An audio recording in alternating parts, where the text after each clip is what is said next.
Paskong Pasko na mga ka-simple, and today magluluto tayo ng malagkit but not kakanin. Gagawa tayo ng Ilonggo style arroz valenciana. Let's start cooking. Ito talaga festive dish to siya. Hindi lang siya panghanda ng Pasko, pang fiesta din or mga special occasion sa pamilya. And meron akong malagkit dito. Yung ginawa ko ay binamad ko na siya ng tubig for around an hour to 3 hours. Yung problema mo kasi, pag nagluluto ko ng ganito, yung sabaw kasi natin, yung stock kasi natin, may tomato sauce, may kung ano-ano, naging very rich siya. So, mahirap siya i-absorb ng kanin. Kaya minsan, pag nagluluto tayo ng ganito, anong resulta?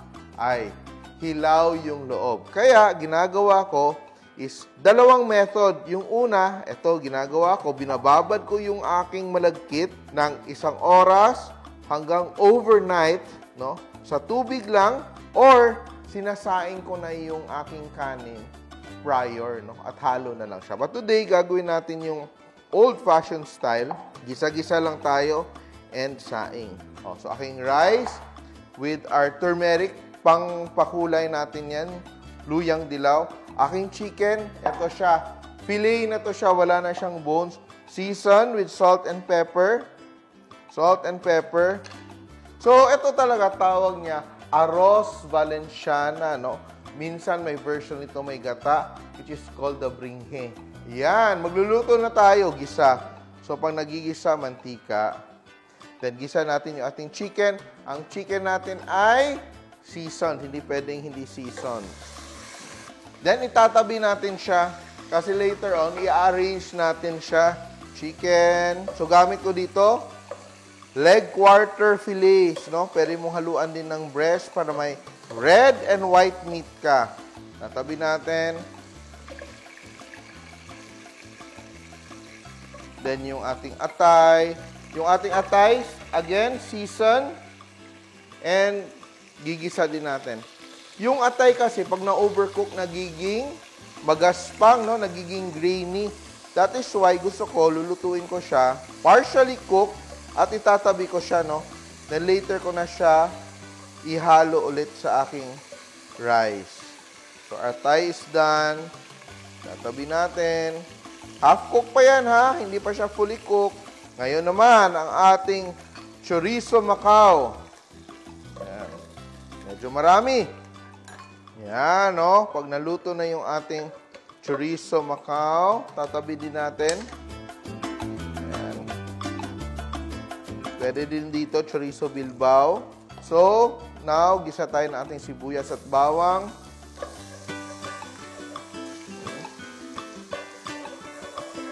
Yan. Pag medyo naluto na yung ating bawang at sibuyas, dadagdag natin yung ating rice.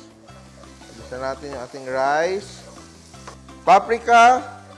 Ito, gusto mo na manghang, lalagyan natin ng konting cayenne pepper. And very important, maasinan din natin yung ating rice, no? Now, it's time to add our raisins and our tomato sauce or tomato paste. And ito, kung ano kadami yung aking rice, gandun din kadami yung aking chicken stock. So, ito, chicken stock. Lalagay ko na siya. Stir, stir, stir. Tatakpan natin yung ating rice and sasaingin like normal rice. So, ito kumukulo na yung ating rice. Two challenging parts of this recipe is one, paano masiguro na luto yung kanin na hindi choky sa gitna, which is solved by soaking your rice ahead of time or sasaingin mo na siya partially cooked, no? Solved na siya. Pangalawa, yung timpla. Kasi minsan, naghalo-halo tayo, matabang siya, haluin mo siya, nadudurog yung rice. So, what do you do? Before you do anything else, pag kumulo na yung inyong rice, bago mag-in-in, titimplahan mo siya. Titikman mo muna, ha? Kulang ng alat, gagamit ako ng patis. So, while watery pa siya, matubig pa siya, titimplahan ko na siya. Kasi pag nag-in-in na siya, then hindi mo pa siya natimplahan ng maayos, what's going to happen? Mahirap ka nang mag-adjust ng seasoning kasi ang hirap na i-blend together everything pag luto na yung kanin. Ito, mabilis lang to. Taste. Patis yung gamit ko para mas masarap. Konting salt and pepper. And it's done. Ito pa lang. Masarap na siya, di ba? Check natin yung ating rice, ha? How far pa siya maluto. Konti na lang. Because we soaked the rice earlier, mas mabilis siyang maluto. So, ating rice, as soon as it boils, ganyan, natimplahan mo na siya, papahinaan na natin yung ating heat. Yan. Let's check, no? Pakonti ng pakonti yung ating liquid. Look at that. Oh, very nice, oh. Bantayan mo na hindi tumutong. Yan. Now, gagawin natin, dadagdag na natin yung ating mga sahog. Look at that, ha. So, chicken. Magtira tayo ng konti for decoration. Chorizo. Then, atay. No? Yan. Pati yung mga katas. Bloody siya ng konti. Don't worry kasi hindi pa naman tayo tapos magluto. Mix-mix natin, no? Ganda ng kulay, oh. Look at that. Add green bell peppers, red bell peppers, and our green peas. So, ito, konti na lang, mag-iin-in na yung ating rice. So, ito siya. There are two options again. So, pwede mo, iiwan mo ganyan. Alam mo na siya, timplado na siya. Nahalo mo na yung lahat ng ingredients mo. Kulang na lang dito is to cook the rice. So, tatakpan natin. Option 1. But option 2, gagawin nating mas bongga. Lilipat ko tong aking pot. Yan. And meron akong isa dito, lined with banana leaves. And yung gagawin ko dito ay, di ba may natira tayong mga meats. Now, I will arrange. Arrange natin siya. Nice, no? Yung red, makita yung green. Green peas. Our chorizos. Daming sahog, oh. Liver. Lagyan natin ng egg. Pwedeng ganyan. Pwede ding pabaliktad. Add your egg. Diba?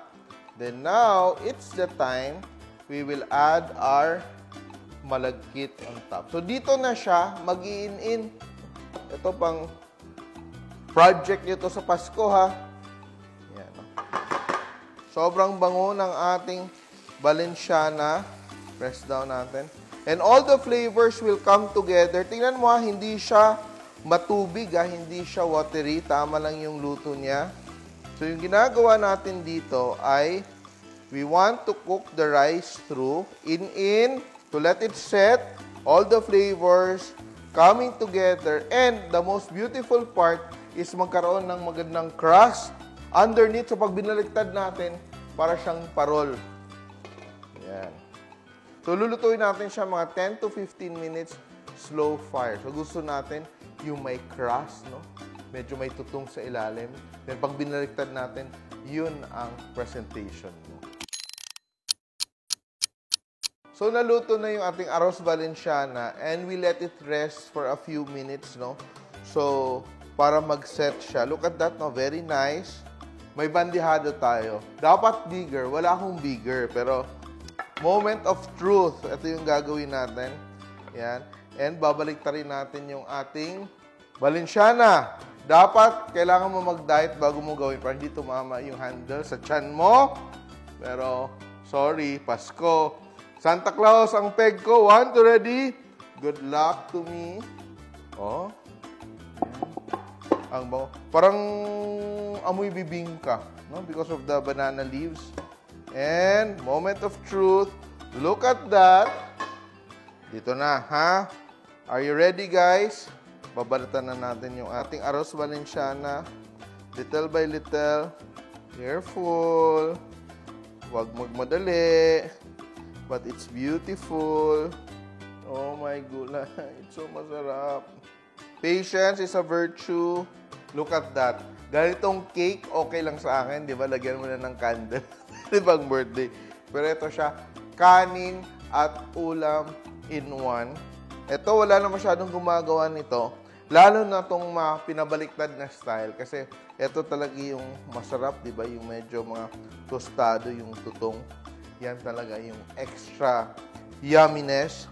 Konting effort na nga, pero it's time for me to taste. Alam kong masarap siya, pero gusto ko lang talaga kumain. At saka gusto ko dito yung raisins. Ewan ko, some people don't like raisins. Pag ayaw nyo, huwag nyo nang lagyan. Kaya ko ba? Oh! So, nice, very sticky yung ating rice. Savory siya. It's not as sweet as a bringhe kasi wala siyang coconut milk.